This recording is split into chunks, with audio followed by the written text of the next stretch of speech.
स्वतः नगरसेवक साठी सुद्धा प्रभाग 9 मधून तुम्ही त्या ठिकाणी इच्छुक आहात, दावेदार आहात. तुम्ही निवडून येण्याची तुमची त्या ठिकाणी दावा करताय तुम्ही. नक्की आपण निवडून आल्यानंतर तुमची राहिलेली उर्वरित कामं आहेत, कोणत्या कामांना आपण पहिलं प्राधान्य द्याल? साहेब, पहिलं प्राधान्य मी तुम्हाला सांगितलं की 2019ला निवडून आल्यानंतर टार्गेट ठेवून पाण्याचं काम.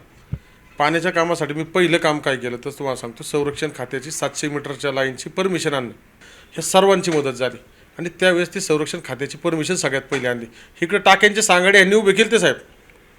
कॉलम टाकून टाक्यांचे सांगाडे 4-4 वर्ष तसेच पडून होते, पाईप येऊन पडले होते. पण जोपर्यंत आडात येणार नाही तोपर्यंत त्या पवऱ्यात कसं येणार. म्हणजे हितं आणण्यासाठी ती संरक्षण खात्याची 700 मीटरची परमिशन पहिली आणली. त्यानंतरनं रेसकोर्सपासून साहेब, रेसकोर्सपासून तुकाई दर्शनपर्यंत पाण्याची लाईन आणताना काय काय अडचणी असतात हे बारक्या पोराला सुद्धा विचारा. वसाहतीमधनं लाईन आणली, इरिगेशनच्या कॅनलच्या शेजारनं लाईन आणली. अनेक ठिकाणी त्या भागातले प्रमुख नेते असतात, प्रमुख पक्षाचे असतात, अनेकांचे तिथं आडेथळे आले.